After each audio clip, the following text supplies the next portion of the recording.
पप्पांना काहीतरी गोड खाऊ वाटत होतं म्हणून मम्मीनं मलिदा करायचा बेत ठरवला. मग काय ती तिची कामं पटापटा आवरायला लागली. तिची कामं आवरत असताना ओमकारचा व मम्मीचा काहीतरी संवाद चालू होता. जसं की खूप काहीतरी सिरियसलीच बोलत आहेत. दोघेही खूप सिरियसली बोलत होते. मम्मीचे लक्ष माझ्याकडे ओढले. मग काय मम्मी माझ्याबद्दल पप्पांना कंप्लेंट करायला चालू केली. मम्मी पप्पांना सांगत होती की ही काय कामात मला मदतच करत नाही. मीचं ऐकल्यावर पप्पांनाही ते पटले व पप्पा मला ओरडू लागले. पप्पांचा ओरडा खाऊन झाल्यावरती मी पण ठरवलं आज दोघांना थोडीफार मदत करायची. मग काय मी किचनकडे ओढले. किचनकडे गेल्यावर बघते तर काय किचनचा पसारा बघून माझं डोकंच फिरलं. मग काय मी ठरवलं काहीतरी छोटंच काम करावं. म्हणूनच मी छोटं काम म्हणून हॉल लोटायचा व हॉल स्वच्छ करायचा ठरवला. पटापटा हात चालवला व हॉल लोटून घेतला.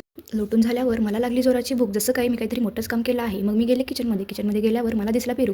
मग मी मारला पेरूवर ताव. पेरू म्हणजे माझं सगळ्यात आवडतं फळ. पेरू खाताना बघून ओमकारला सुद्धा जोराची भूक लागली. कारने सुद्धा टीव्ही बघत बघत त्याचं जेवण पूर्ण केलं. तो टीव्हीच्या इतकं जवळ बसला होता जसं काही तो मुलगी बघायलाच गेलाय व मुलगीच्या खूपच जवळ बसला. बघता घरातली सगळी कामे पटकन आवरून गेली. फक्त कपडे सुकत घालायची राहिली होती. कपडे सुकत घालण्यासाठी म्हणून मी व माझी मम्मी टेरेसवर गेलो. टेरेसवरचा व्ह्यू खूपच छानच दिसत होता. म्हणूनच तो व्ह्यू बघत बघत आमचं तेही काम पटकन आवरून गेलं. सुट्टीचा दिवस म्हणून दुपारची थोडा वेळ झोप काढली. झोप काढून उठल्यावरती बघते तर काय ओमकारची खूपच मस्ती चालू होती. मी झोपून उठायच्या आधीच मम्मी व पप्पा चहा पिऊन बसले होते. मला मात्र चहा ठेवलाच नव्हता. मग काय मी रागारागानं चहाला ठेवलं. सोबत बोलत बोलत चहा पिऊन घेतला. तो काय माझ्याकडे लक्षच देत नव्हता. तो फ्री फायर खेळण्यात खूप बिझीच होता. तेवढ्यात माझं लक्ष मम्मीकडे गेले. मम्मी खूप एक्सायटेड व हॅपी होती. मम्मीला विचारलं काय झालं. मम्मी बोलली की आज आपल्या कॉलनीमध्ये एक छोटीशी पार्टी आहे. त्यामुळे मम्मीला स्वयंपाकाचं टेन्शनच नव्हतं. आम्ही आमचा थोडासा वेळ आमच्या कॉलनीतल्या मित्रांसोबत घालवला. तिथली मिसळची ताटं बघून माझ्या तोंडाला तर पाणी सुटलं. कधी एकदाची खाईन असंच झालं. माझे पप्पा कायम म्हणतात जीवन असंच जगायचं असतं. हसत खेळत थोडं दुःख झेलत तर थोडं सुख झेलत.